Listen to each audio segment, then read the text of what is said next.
Okay, so we had a bit of a faux pas yesterday. Jack and I's communication was a little screwed up, and he accidentally erased about 40 minutes of me working on this for the next video that I was going to add to this video to make a big long video. So, can't fix that. So here's what I'm going to do. I'm going to walk you through what I did. First of all, I threw in a whiter part back here. And the reason why I did that was because, and it's kind of a bluish, so it's white with the tiniest speck of blue in it. And the reason why I did that is because he's kind of orange, and that will make him pop. I remember talking a whole bit about complementary colors. There are several ways to use them. One is to neutralize a color by adding it to the color, and the other way is to put it around a color to make another color pop. A lot of people will ask me, Deborah, how do I make my subject pop forward? And it's very simple.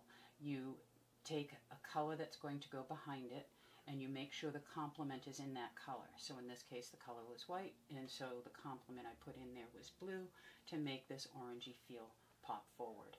On the video, it seems more orange than it is in real life, but I'll take a photograph of it and balance the color so you can see it better when it's finished. Anyway, the other thing I did was I took some alizarin crimson, a little bit of burnt umber, and I tucked in those darks again. And then I found the transition between these light sides and dark sides. I softened them. And I softened them with a color that was slightly darker in some areas and slightly lighter in other areas.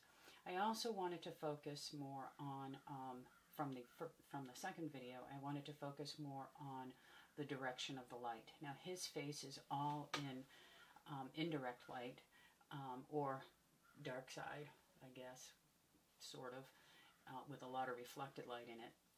And his belly is on light side, his arm, his legs in here, and I might even push that a little further. I didn't lighten this as much as this because he's got that tan going on there. And let's see, what else? And the hands. Okay, so the way that it would have been nice if you had seen how I did the hands, but you have to tuck those darks in first. Then think of them as this is a plane and this is a plane. And you just put them in one stroke and you just leave it. I put in the little knuckle areas. I'm still going to do a little bit more on this. This area is very complicated because he's lifting his finger up. And I have to get in closer. I got to zoom in on that to see exactly what's going on there. So today what we're going to do is we're going to work on the feet, maybe do a little bit more on him, and knock in that background. So you may have wanted to take a piece, I meant to say this at the very beginning, take a piece of paper and a pencil and write down what I just said to try to get you to this point. And from here we're going to go further. So, for his feet. His feet are in dark side. This whole area is dark side. I'm going to put in another color through here that will bring over into the foot area itself. And there's a reflected light coming from what's happening is the light is hitting the table and reflecting back up onto his leg, which is making it a little bit lighter through here. But it's not a light, it's a reflected light, and that's a big difference. So the first thing I want to do is I want to darken where the darks are. And to do that, I'm going to take alizarin crimson, a little bit of yellow ochre, and some dark blue, with perhaps a little more yellow ochre than alizarin, well, definitely a little more yellow ochre than alizarin crimson, so it's not too pinky looking, but it's kind of like a brick color.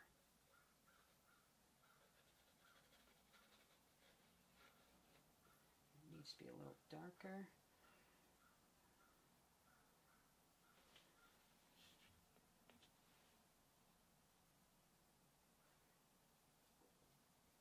Here we go. So this part here at the patella of his knee is kind of shaped like a curved triangle. And the reason why it's doing that is because of that is where the skin is really thin and it's on bone. a baby's legs, the bones curve slightly. I was talking about be careful about curving the bones on the arms because those don't, but the legs do. So you have to be a little cautious about that, you know, aware that their legs they're kind of bow-legged. So I'm going to darken down here, darken up there, and around the ankle area.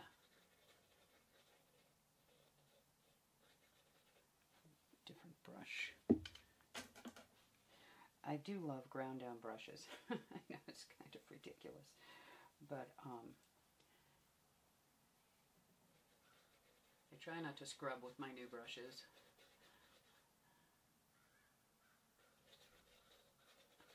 And just soften that because it kind of, it's a gradual darkness. Now there's a darkness here and there's a reflected light there. So you have a couple of choices. You could just throw in the darkness, throw the reflected light on top, or you could leave the space. If you're new at this, let's do it, throw it on top. Because sometimes getting that exact transition can be very difficult, and when you throw it on top, it softens it nicely. A more advanced way is to make sure you mix those colors exactly and butt them together. And that's your ultimate goal, is to do it that way. But since this may be your first figure, it's probably a good idea to do it this way. And it comes up a little higher, so this line is a thin line, that thin line of light. So I'm going to bring this up higher.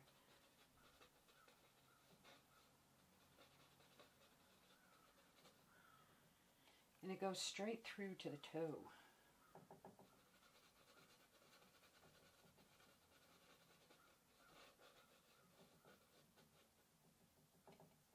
And this toe as well.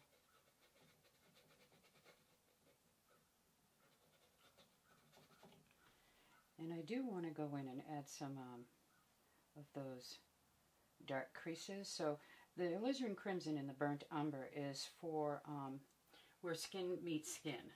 You know, in elderly it's wrinkles, and in babies it's also wrinkles, but it's anywhere where the skin meets the skin. I'm just going to pop that in like that. He's got this toe is kind of on top of his big toe, so I'm going to bring that up a little bit so that we can bring the toe up too.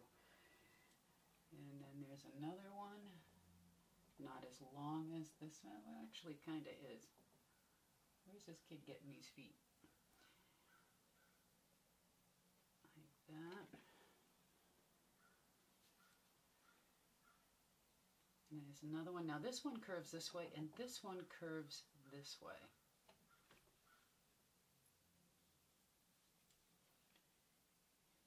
And the photograph cuts off on the bottom, but we extended it. So what we're going to do is we're going to bring this toe out over the baby toe. And then we count the toes, because so many times I've made 6 toes. 1, 2, 3, 4, 5. Okay.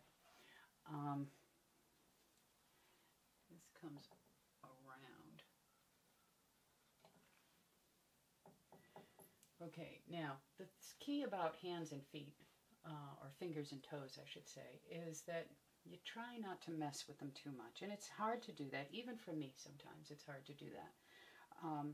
But if you put it in and you leave it, and you just keep putting it in and leaving it, a lot of times it's exactly what it needs. So I'm going to put that in there and bring that up like that. And I'm using a kind of an orangey color that's made with cadmium red, light, cadmium yellow light, and white, and just a speck of blue. Once again, color theory at its best. in this case, we were making the complements work for us to make him pop. But in this case, when you're mixing the values of the flesh tone, what you're doing is you're mixing the complements together to tone each other down. This is a little orangey as well. See how that toe goes on top of that toe? And just a little indication of the toenail.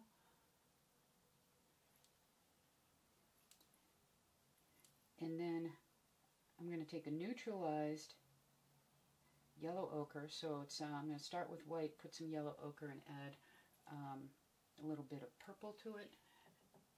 And that will give me the color of the reflected light, but you got to be careful it's not too dark, too light.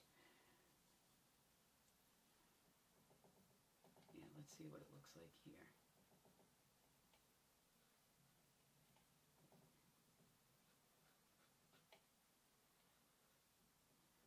So there's this almost triangle. Hands and feet have this interesting triangle cap to them. And so when you're doing it, if you make sure that you stick to that feel to it, or even in your head, think of it as this curved, capped triangle.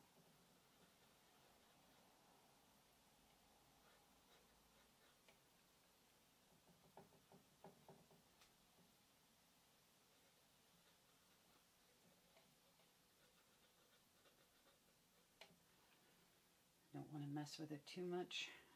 So this mixed with that. So I'm going to take that reflected light color I told you about, and I'm going to mix it with that color on my palette to try and get it exact on here. It's a little too light. Actually, it's a little lighter down one edge, and then it gets dark. So I'm going to add more of the dark burnt orangey color into here.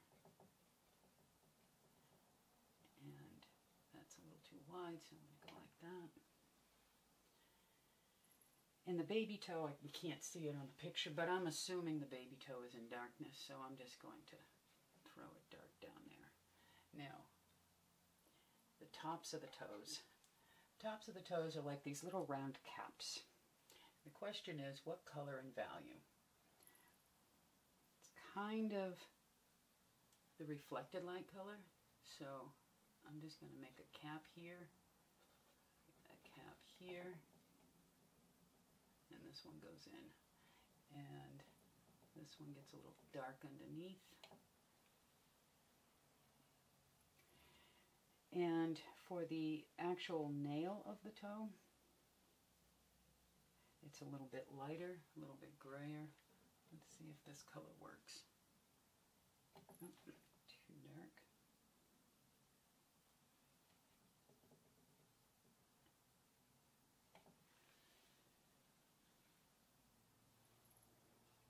And then around the nail bed of the toe, on the bottom, the flesh is usually a little bit darker.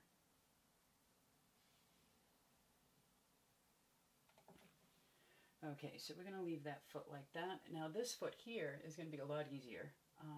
It's pretty dark. So let's add some, let's take our burnt orange, add a little bit of burnt umber and alizarin crimson, and let's knock in some color there.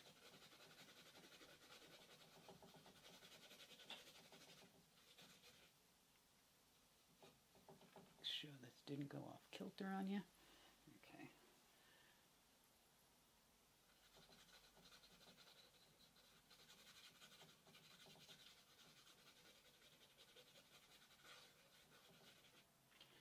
Okay, then there's a reflected light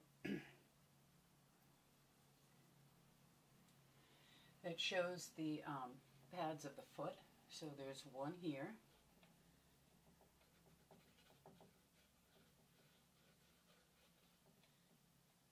There's one here. And it comes down a little bit. And it's subtle. It's not like a really dramatic thing. You just want it a little bit lighter, a little bit grayer. You know, gray your color down with its complement.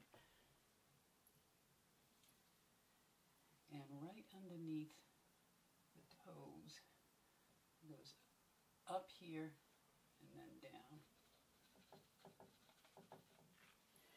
Then we're going to take the alizarin crimson and the burnt umber, and we're going to do the creases of the toes.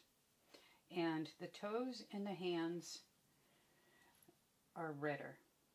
Actually, the things on the human body that are much redder, because the blood vessels are closer together, are hands, feet, genitals, and like your nose usually, ears definitely.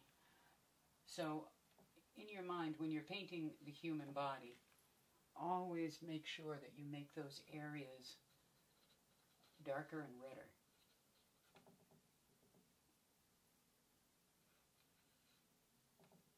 Now see here, I have 4 toes. Okay, let's see. This one comes it's so funny. Every time I do this, I swear to God, I just feel it, and I don't feel 5 toes. I feel 4 toes. 1, 2, 3, 4, 5. And I lost a little bit of this here, so I'm going to bring that back up.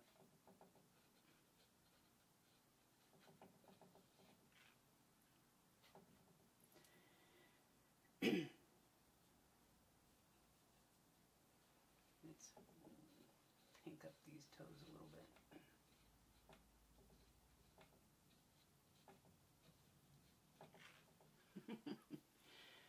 Okay, and then there's a dark in here, so we're going to take some of that dark color there, mix it with a little bit of this color, because that's already wet in there anyway, so it shouldn't be too dark. So funny. Alright, there's this foot. Okay, now another thing I did yesterday was, in the process of doing this part here, I pulled in the face a little bit and I pushed the eye over. So, you know, babies have very little bridge to their nose, if any at all. So it's good to keep note of that. Don't make the eye too far over here. But there is a little bit there, so I'm just going to add that in like that. Oops.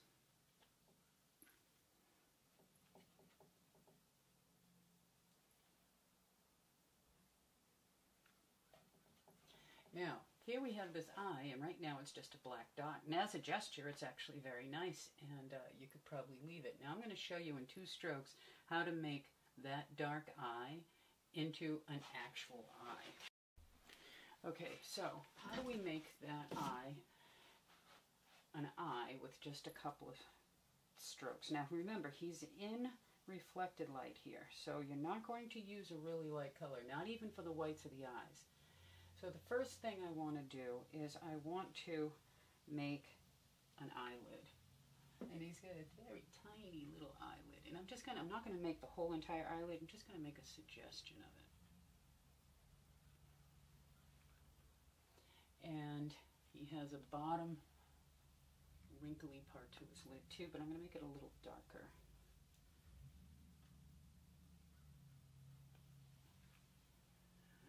And now the whites of the eyes. Whites, if you look at your photograph, you'll see the white of the eye is actually the same value as his flesh. So,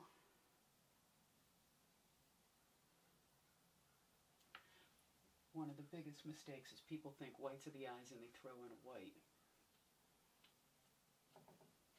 And even that is too light, so I'm going to darken that up a little bit.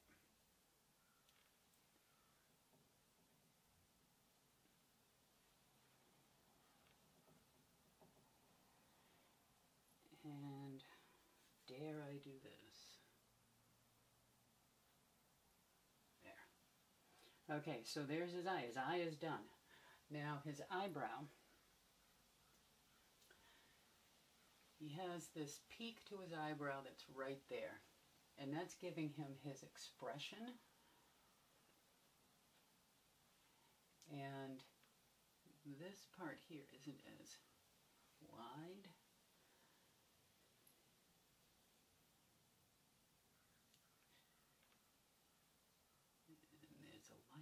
so let's, right now I'm doing all reflected lights.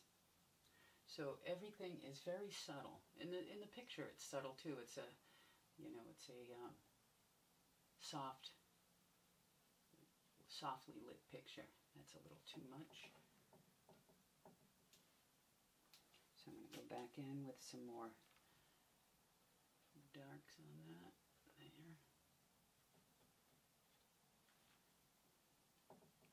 Keep touching that white. The reason why I didn't do the whole background the last time is because I wanted to be able to have a place to lean my hand. Okay, so now the eyebrow. You just kind of want to do a suggestion, and already I do have a suggestion of it, but the peak isn't quite right.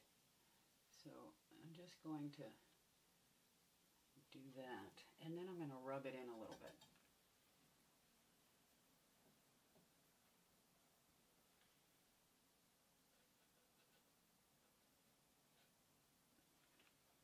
Okay, so there's his eyebrow, and I'm going to probably pink up this just a little bit. So you're going to use a little bit of alizarin crimson and some white to get a type of pink. And you want it to be a cool pink because it's a reflected light. And it comes from up here. It's probably a little too light. Let's darken it up a little. And we'll tone it down a little too. So you tone it down with kind of like a green.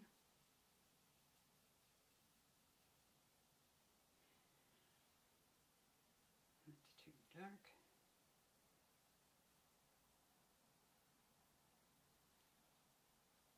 There we go.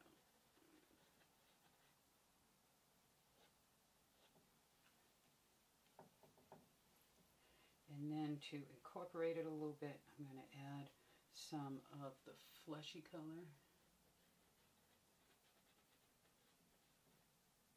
so that just becomes a hint. It's almost like a glazing that you're doing there. Scumbling or glazing. And this is a little too dark. There. Okay, now his mouth. So yesterday I put in, I redrew the mouth with the edge of the background, and then I put in a little kind of white thing in there. So let's now go a little more defined on that. So we're going to take that drawing color of alizarin crimson and burnt umber, because there's some darks in there.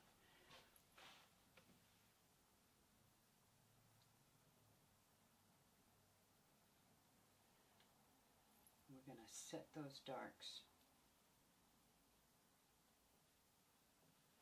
Maybe even a little darker.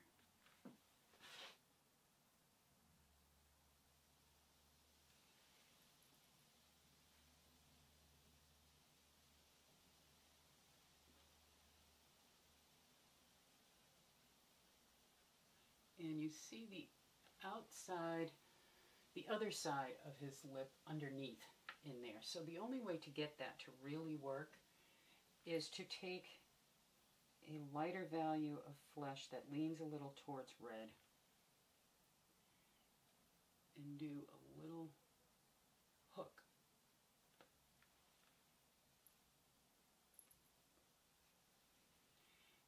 The thing to remember about lips is that the top lip is generally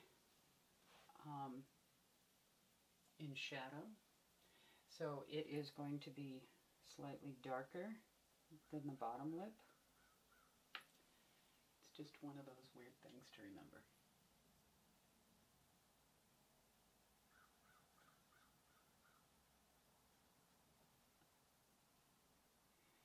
The shadow under his nose isn't that prominent. And there's a reflected light down here, so I'm using that reflected light color.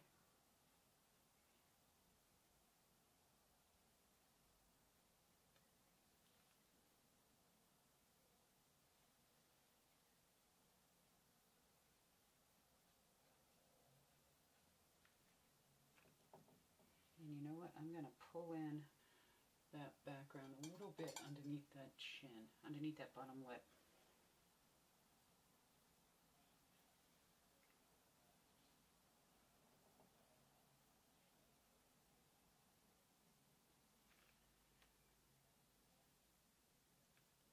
Okay, and I'm going to lighten up that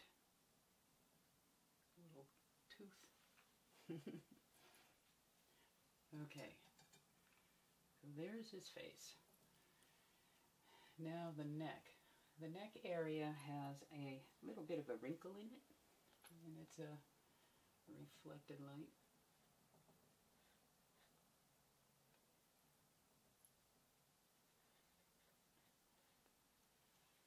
I'm going to hit some notes here. I've often talked about notes being, you know, little areas you hit here and there to define muscles or tendons or wrinkles or whatever. And so there's one there, but there's also one here. This is his sternocleidomastoid, which is that wonderful tendon that comes down and touches to the clavicles. Photographers often look for that in when they're photographing women. It's a little too light, so I'm just going to soften it just a little bit. So we don't want to go too crazy because he is a baby, and we want to make sure we keep him young looking. If you add things like that too dramatically, you age them. There's a fine line between the wrinkles of a baby and the wrinkles of an elderly person. Do a little dark under there.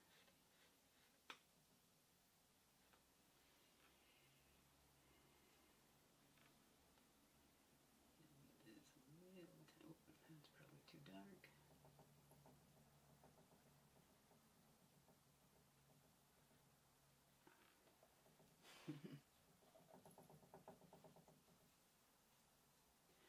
It's, you know, it's really something when you're painting somebody you love. You just feel the love when you're doing it.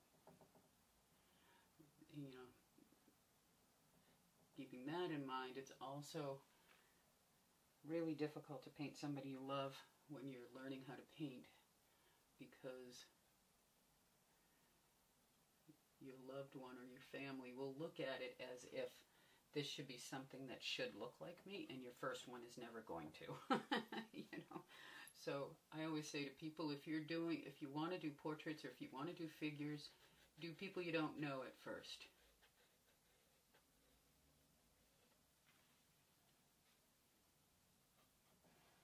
Okay, let's go on to his ear.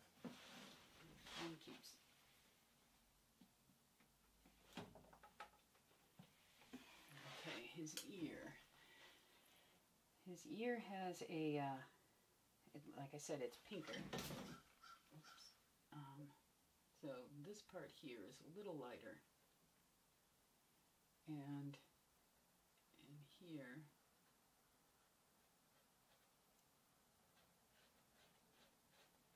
is a little lighter. You don't have to do much, just a little bit.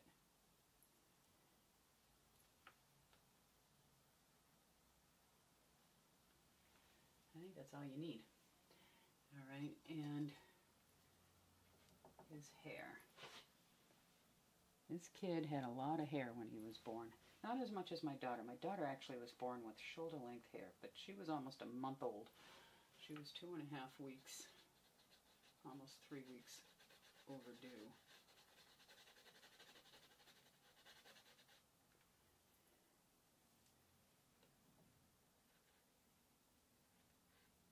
We'll put some light back there to separate that in a minute.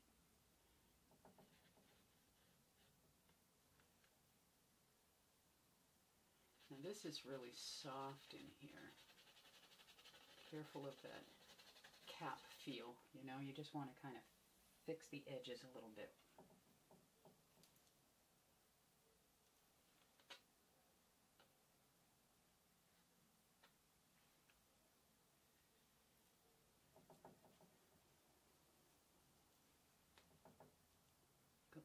wispies.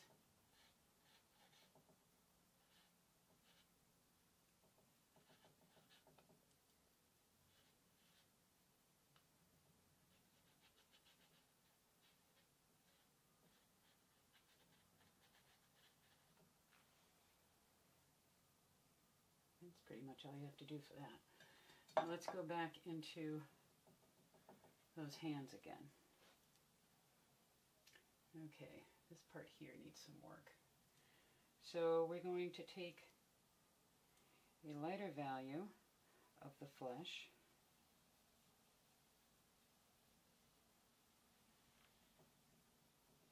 and this finger is actually coming right at you.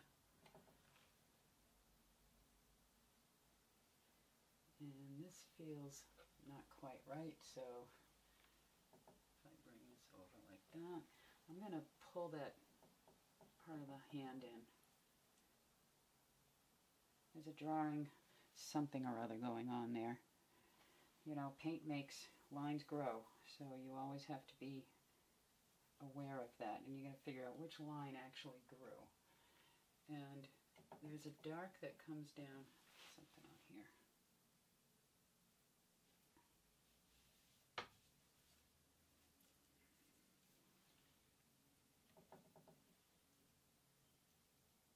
Dark that comes down here. The hand is actually bigger. What?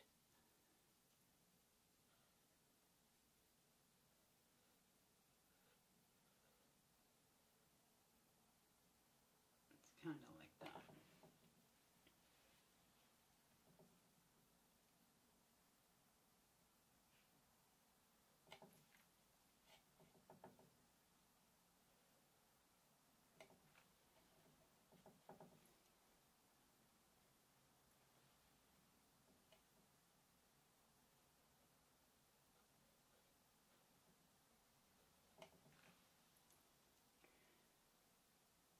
You know, when it's in a complicated angle like this, you're going to struggle with it. I mean, even I do after all these years.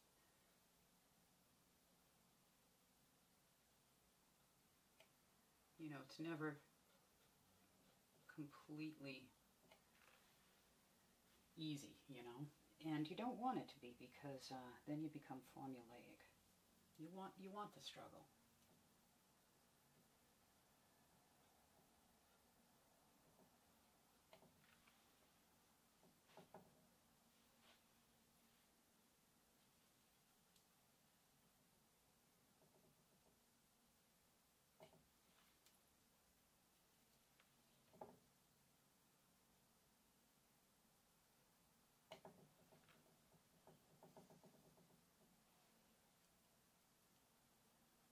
Okay, let's hit a few light areas here.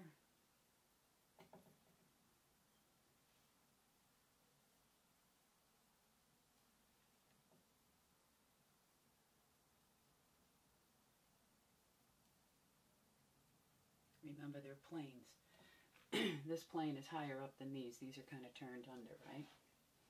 So it's sort of turned under and then really turned under.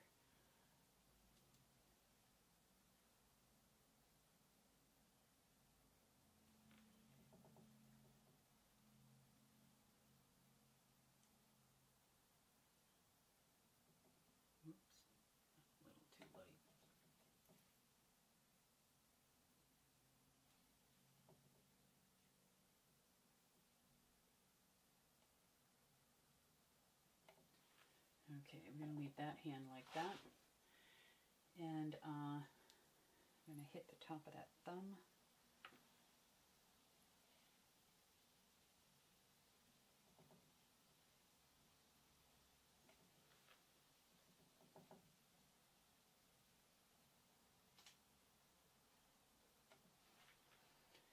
And now the other hand. The other hand is a tough one.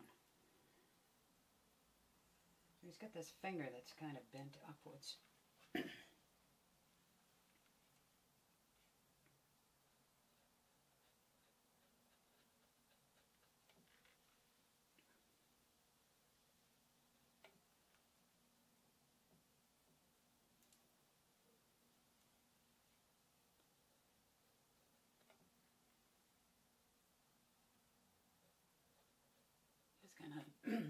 too crazy with that, because otherwise it's going to drive you crazy.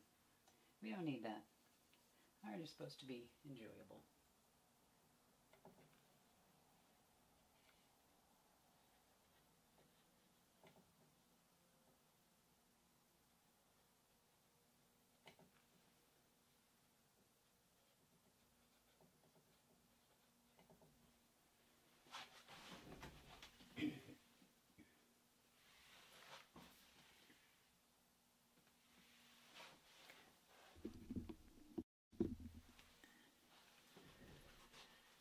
Okay, so let's say that he's probably done, right? Maybe, I mean, I could work on this all day. It's, I love doing figures. There's so many little things that you can see.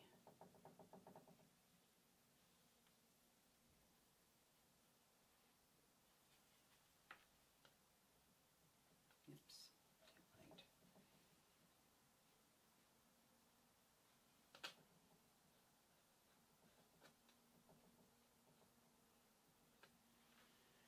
Okay, let's start working on the background.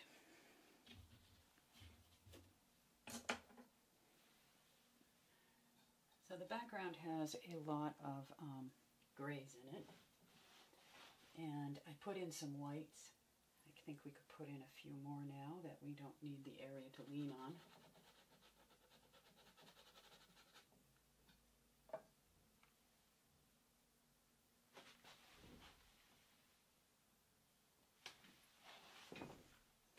And it's like these weird streaks on the window. And we don't need to identify exactly what they are, but I kind of like the movement of it. And I'm making this just a little bit warmer.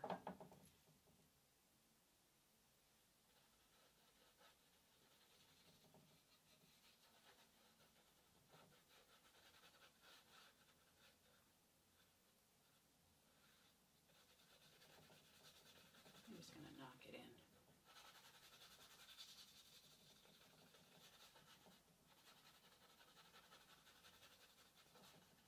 Leave a few of the darks in between.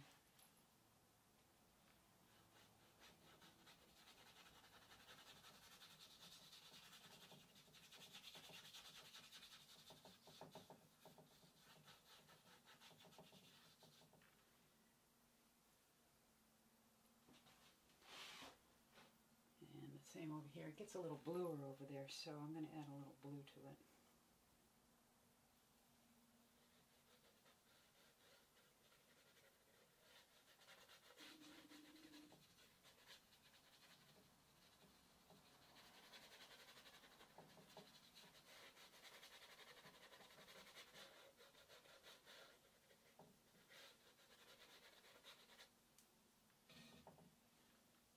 And then this, of course, gets fairly purple, doesn't it? Just to brighten it up just a little bit.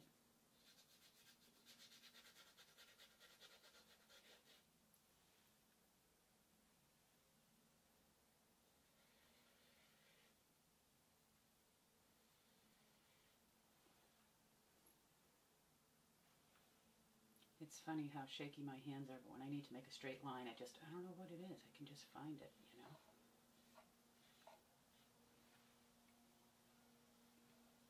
I kind of like this just the way it is.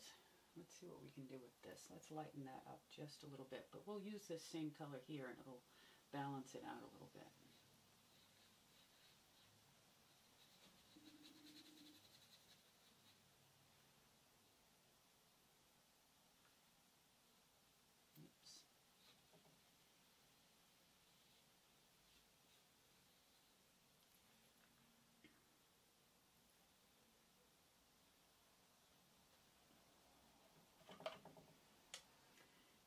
And let's see, the table here. Now we don't have that, we have to kind of make that up, right?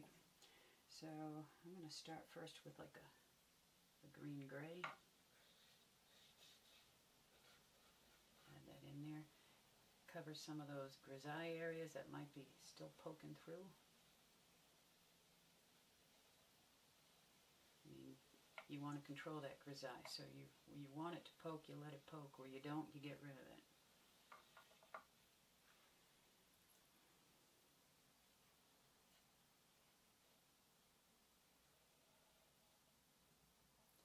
Oops, I came over too far with that. Because you really do see the light underneath that, but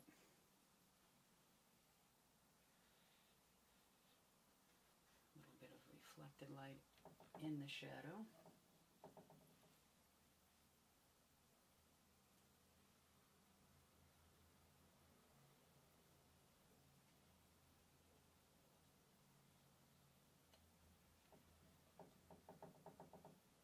His leg isn't completely on the table, so the light coming from the window is back there. Now in this picture there's her fence is outside, so what we're just going to do is we're just going to bring that down a little.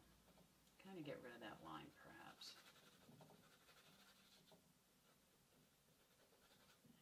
And then let's lower the line so that it feels